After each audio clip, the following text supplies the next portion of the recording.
एक पंडित जी थे, वो नहाने गए सवेरे सवेरे।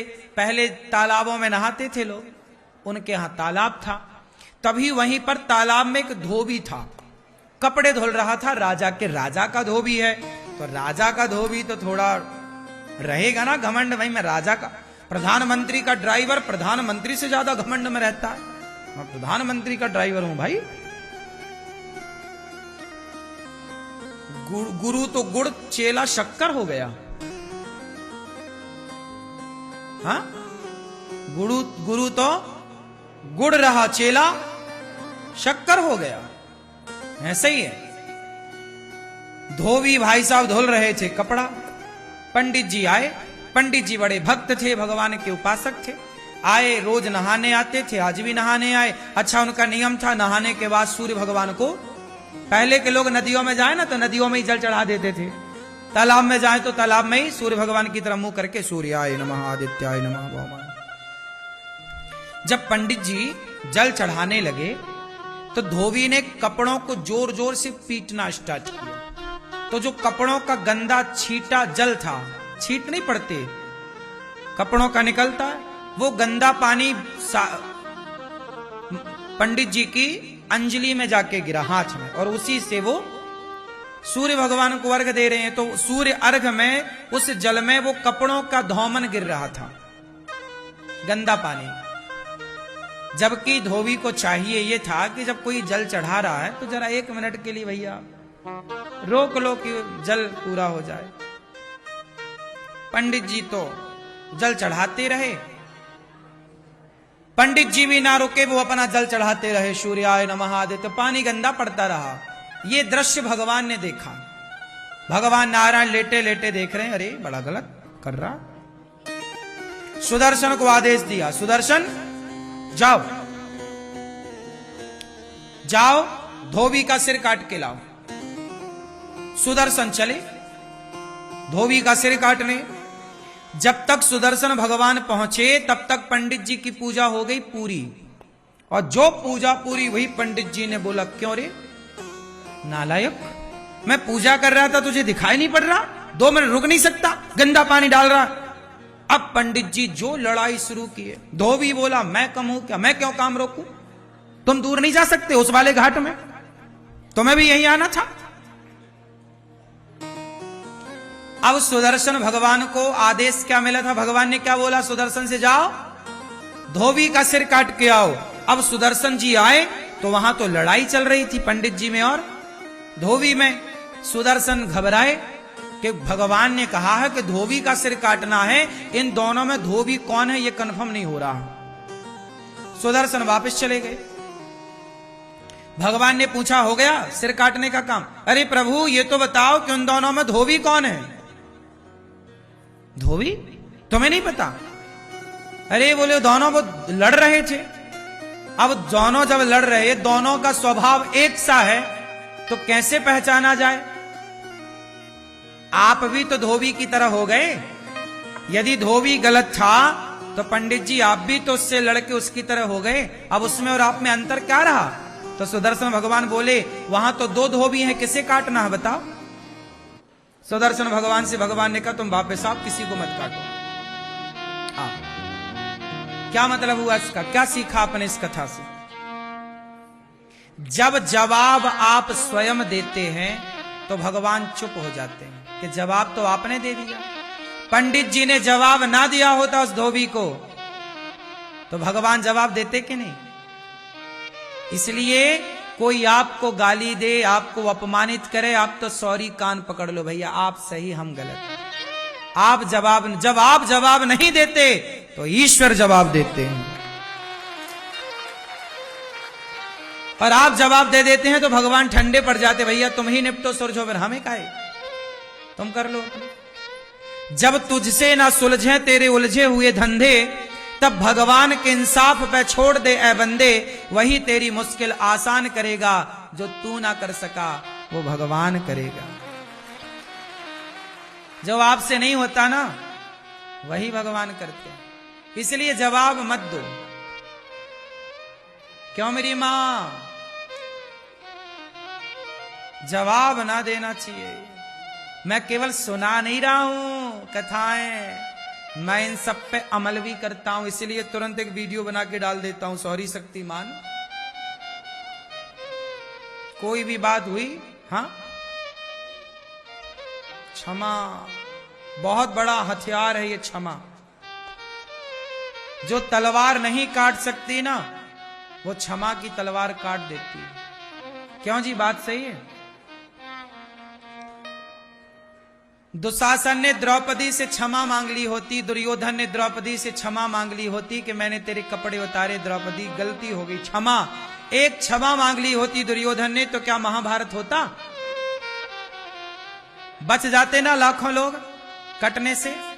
हाँ, ये जो क्षमा की तलवार है ना मेरी मां, ये लोहे की तलवार से ज्यादा शक्तिशाली है या नहीं? कितने लोग मानते हैं इस बात को कि ये सॉरी की तलवार, क्षमा की तलवार बहुत सारी तलवारों को उठने से रोक देती है? हाँ या ना? समझ लेना मेरी मां। इसलिए झगड़ा होगा ही नहीं यदि आप मेरी बात मानो तो। कोई झगड़ा नहीं, छुट्टी। तो पति को रोज एक सॉरी बोलो, पत्नी को रोज एक सॉरी बोलो, और सास को 2 बोल दिया करो, बड़ी है ना। पिताजी को 1 बोलो, ससुर को 1 बोलो, पति को 1 बोलो, पत्नी को 1, पर सास को, और सासू मैया आप भी बहू को 3 सॉरी बोला करो। एक इसलिए कि तेरे बाप ने तेरी जैसे पैदा कर दी, सॉरी। एक मेरे बेटे का मैंने तेरे से ब्याह कर दिया, सॉरी। और एक तू मेरे ऊपर चढ़ाई कर रही, इसके लिए सॉरी। हाँ। तो सास बहू को कितनी सॉरी बोले? 3। अब सॉरी नहीं बोलो मैया तो फिर लड़ो बहू से, फोड़वाओ सिर अपना। वो तो जवान है, बलवान, एक मारेगी तुम्हारे दांत टूट जाएंगे 3-4। या तोड़वाओ अपने दांत।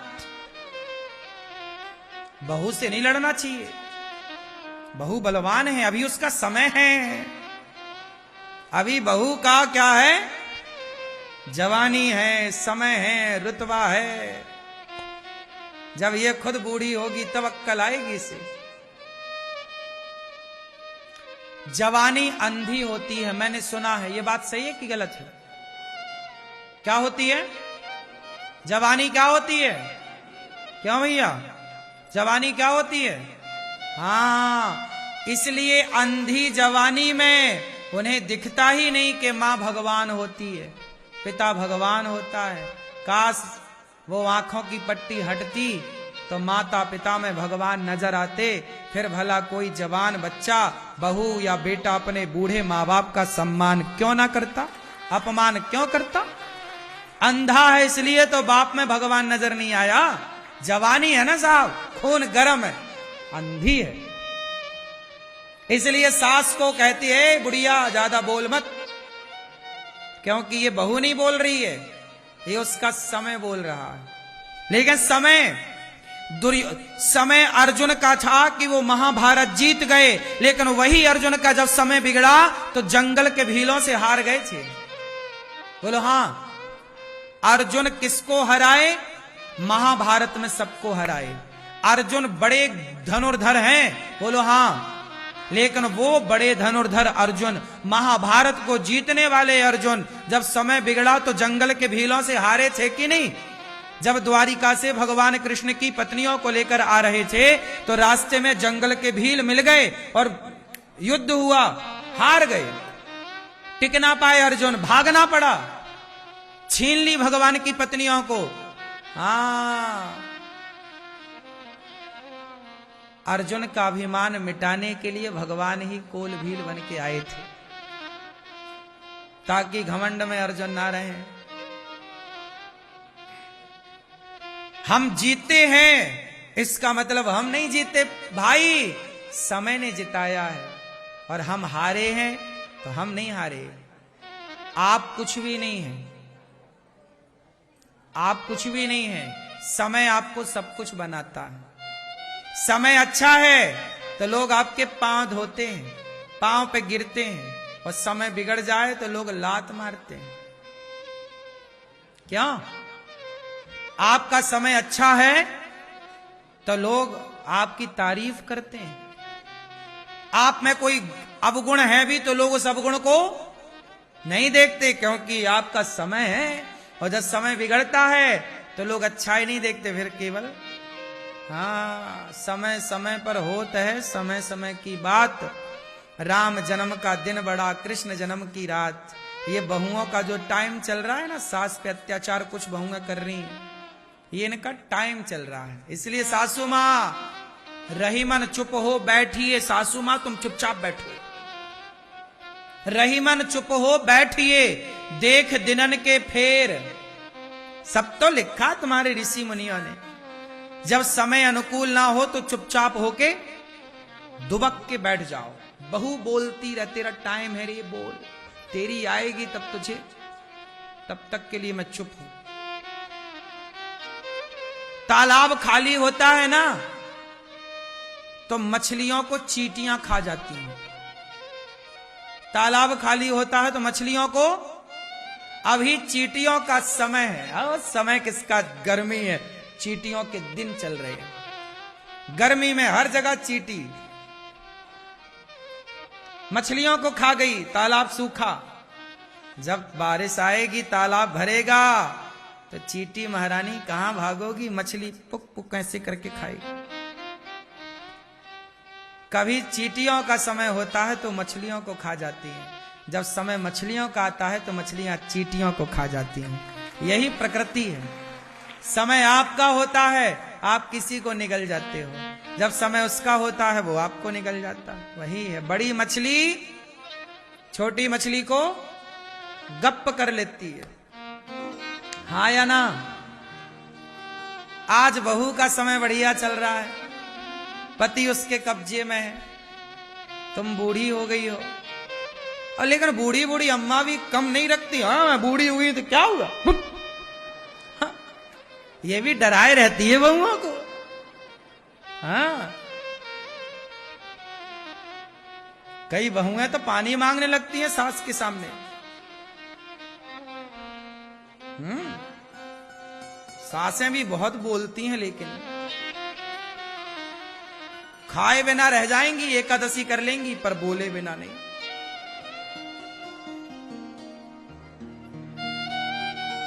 इसलिए मैं सारी समस्याओं का एक समाधान दे रहा हूं। सास बोलेगी कितने सॉरी, बोलो मैया, और बहू बोलेगी कितने सॉरी, 2। मैया बहू है कहां है?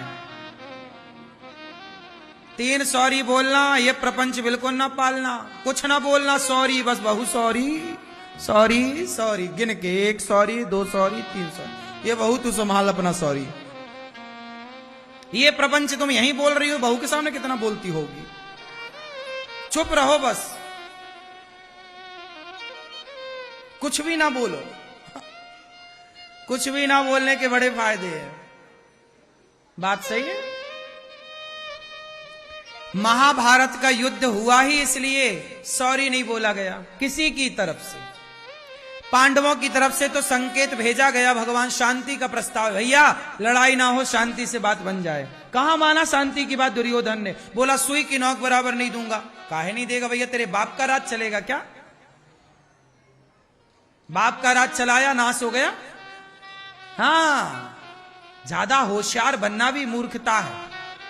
कई बार नहीं कहावत कहते, होशियार कौआ चौंच कहां मारता है?